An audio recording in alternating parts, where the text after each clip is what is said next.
Bom dia, Geraldo. Bom dia a todos os nossos ouvintes do Panorama. O prazer é todo nosso de estar aqui mais uma vez participando do Check-up no rádio. Pois é, quem tem pergunta manda aqui pra gente, 988-775550. Bom dia, pergunta do Dr. Wander, a seguinte situação, gostaria que ele me respondesse. Fiz um eco, deu uma lesão leve na veia aorta. Tem tratamento ou só a cirurgia resolve? Por enquanto, tomo medicamento para colesterol.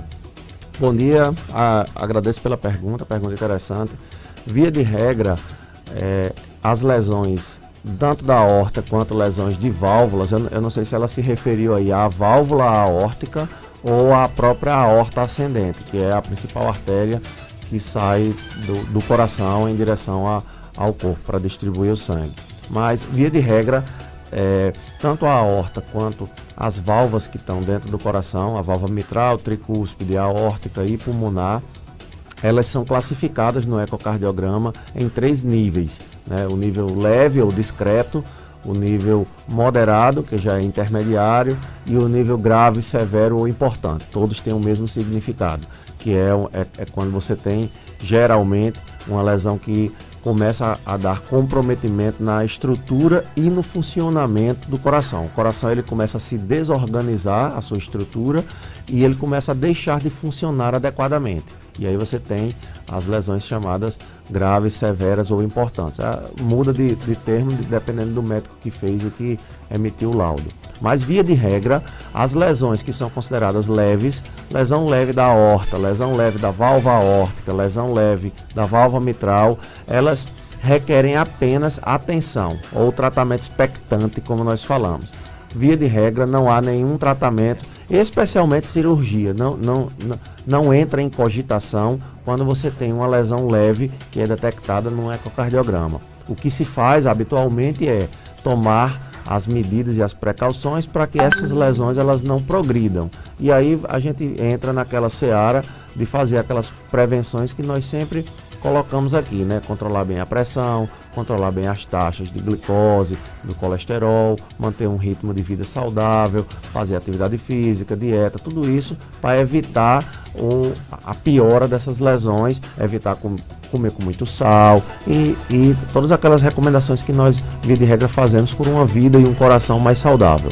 Mas não há indicação numa lesão leve de você fazer a troca, fazer a cirurgia, e na via de regra também não há indicação de você fazer um tratamento específico com medicações para isso. O que precisa é fazer um acompanhamento regular, não pode você detectar que tem uma lesão leve e só fazer um novo ecocardiograma daqui a 15 anos. Isso está completamente errado, porque essa lesão ela pode evoluir. Se você não tiver o cuidado de verificar regularmente, de ano em ano, de 2 em 2 anos, dependendo do nível em que se encontra, se você não fizer isso, essa lesão ela pode evoluir para moderada, pode evoluir para importante, e aí você começar a ter comprometimento sério no coração. Mas, via de regra, é só acompanhamento e prevenção mesmo.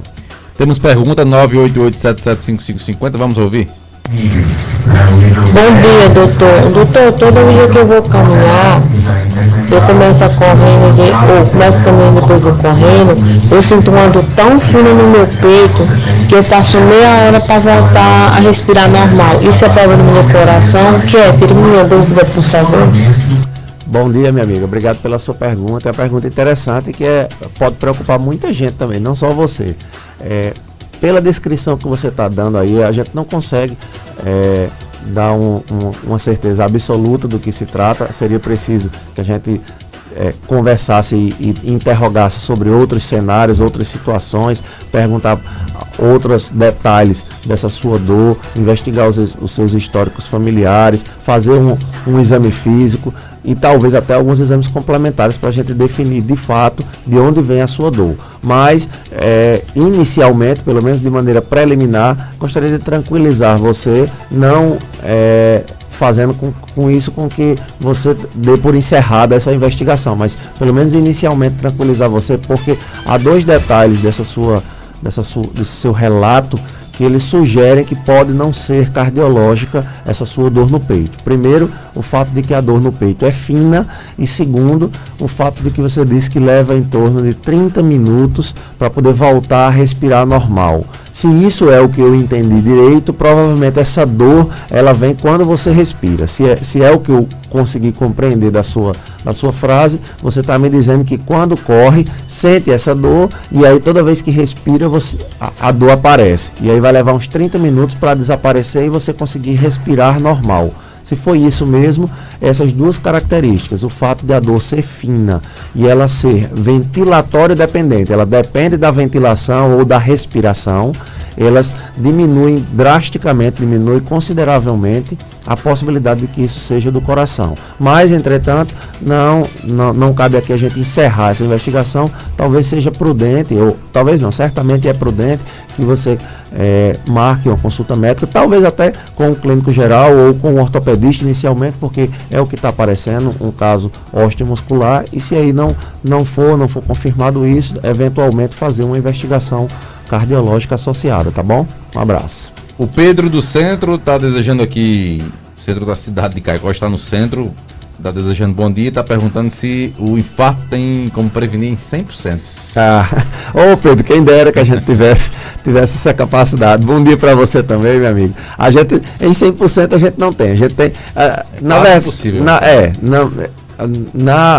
Nas capacidades, dentro das capacidades que o ser humano conseguiu desenvolver até o presente momento, a gente não tem como garantir 100% que você é capaz de prevenir o infarto por uma simples razão. Nós não somos capazes ainda de dominar a genética. Talvez a humanidade como um todo, com o passar dos anos e com a evolução tecnológica que a gente tem, a gente seja capaz de manipular os nossos próprios genes a ponto da gente conseguir coordenar e controlar essa deposição de gorduras que acontece ou de placas que acontecem nas coronárias e assim evitar o aparecimento do infarto. Mas no momento o que nós podemos fazer de melhor é controlar o outro fator, que é o fator ambiente, né? A doença coronariana ela é chamada multifatorial porque ela envolve um componente genético. Na verdade, o seu conjunto de genes ele determina uma certa propensão a desenvolver a doença, a desenvolver o infarto. Daí a importância da gente verificar o histórico familiar, porque se eu tenho um irmão que teve um infarto aos 40 anos, um pai que teve um infarto aos 50 anos, um primo que teve um infarto aos 35 anos, tem alguma coisa na minha família e de fato o que a gente compartilha na família de mais importante aqui nesse ponto de vista aqui da doença é a genética. Então se tem esse histórico familiar muito forte, é possível que eu também tenha um componente genético que me induza a ter um infarto. Por outro lado, como a doença é multifatorial, tem os fatores ambientais. Então, se eu não faço dieta, se eu não faço atividade física, se a minha pressão é alta e eu não ligo, eu não controlo, se eu desenvolvi diabetes e também não me preocupo com isso, se eu bebo, se eu fumo e não faço nenhum tipo de controle, esse ambiente ele pode acelerar o processo ou pode ele próprio ser o responsável por tudo isso. Eu não tinha propensão genética, ninguém na minha família nunca teve infarto, mas só porque eu não cuidei e o ambiente acabou sendo muito, muito tóxico, vamos dizer assim, eu acabei desenvolvendo um infarto. Nesse momento, com o conhecimento que a gente tem da medicina, a gente é capaz de abordar esses fatores ambientais. A medicina consegue tratar a pressão, tratar diabetes, tratar colesterol, orientar a atividade física, orientar a dieta, mas a gente não consegue ainda manipular a genética ao ponto de prevenir 100% como ele esperaria, como nós desejaríamos o infarto, tá bom? Então é bom se cuidar, né? É bom se cuidar, certeza. Outra pergunta aqui, passei a noite com falta de ar. O que poderia ter ocasionado? Tenho 30 anos. Olha, existem muitos fatores que podem levar ao paciente a apresentar falta de ar noturna, tá certo? Os dois que a gente vai citar aqui como mais importantes, não necessariamente são os mais prováveis, mas os mais importantes, porque podem trazer maiores prejuízos se não forem tratados, seriam a insuficiência cardíaca, que ela causa um sintoma específico que a gente chama de dispneia paroxística noturna. Dispneia é a falta de ar, paroxística é porque vem em crises, em paroxismos, e noturna, óbvio, né, porque vem à noite. E esse sintoma é um sintoma que sugere, né, a presença de insuficiência cardíaca, ou que nós popularmente chamamos de coração crescido. A outra das possibilidades seria a asma. O paciente com asma, né, a gente teve essa mudança recente aqui, eu não sei se ele não relatou aí, não sei se essa falta de ar é recente dele, mas um paciente agora com essa mudança de clima que nós estamos tendo aqui, com chuvas e tudo mais, você pode sofrer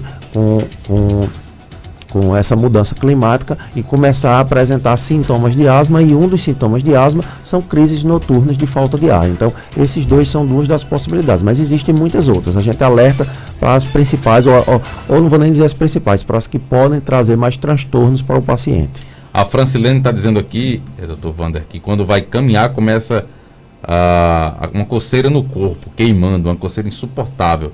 Ela pergunta se tem alguma relação, que poderia ser.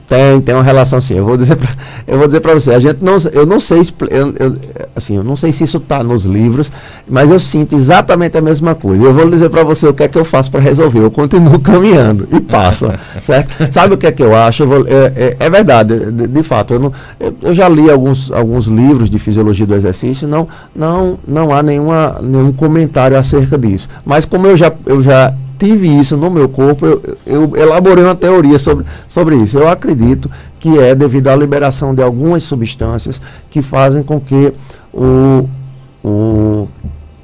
como vamos dizer, os vasos, eles dilatem na periferia do corpo. Isso é uma necessidade do exercício, né? Se eu estou movendo as minhas pernas e movendo os meus braços de uma maneira mais veloz, os meus músculos estão trabalhando mais. Então, eles vão precisar de receber mais nutrientes. Então, vai precisar chegar mais sangue. E aí, para isso, é preciso que haja uma vasodilatação. Essa vasodilatação, habitualmente, ela vem com a descarga de adrenalina, que é o principal componente quando você faz esse exercício. Ele promove uma vasodilatação nos músculos periféricos. Mas eu acredito, é só o que eu quero crer até hoje, que pode haver também uma liberação de histamina, que é também uma substância que promove vasodilatação periférica, e essa histamina, essa sim, ela é responsável pela sensação de coceira. Vou dizer para você, amigo, eu tenho essa mesma sensação, é desconfortável, mas pelo menos comigo, quando eu continuo o exercício, ela passa. Então, não me parece ser nada de grave não, tá bom? Pessoal perguntando aqui se o ronco tem uma relação com infartos. Pode levar a infarto? O ronco mas tem mais com o AVC, tá certo? O ronco, na verdade, como sinal, como indicativo de que o paciente tenha a apneia obstrutiva do sono, ou seja, você para de respirar durante o sono, e aí algumas vezes acorda sufocado, muitas vezes acorda, como a gente às vezes brinca dizendo, acorda com um ronco engasgado, né? Nesses cenários, o paciente tem uma correlação direta com aumentos de níveis de pressão arterial. Essa é a primeira correlação. O paciente que ronca, e esse ronco é por apneia do sono, ele tem correlação direta com níveis de pressão arterial. Geralmente ele é hipertenso, especialmente à noite, e isso tem uma correlação direta no futuro com eventos cerebrovasculares, com o AVC principalmente. Pode haver relação com infarto também, mas é um pouquinho menor. A principal preocupação aí, na verdade, é tratar a pressão para evitar um AVC no futuro. E também, obviamente, tratar o ronco. A gente não trata apenas a pressão. Se o ronco e a apneia do sono são a causa da hipertensão e são o fator de risco para um AVC futuro, a gente teria de tratar também a apneia do sono, que requer e tem tratamento.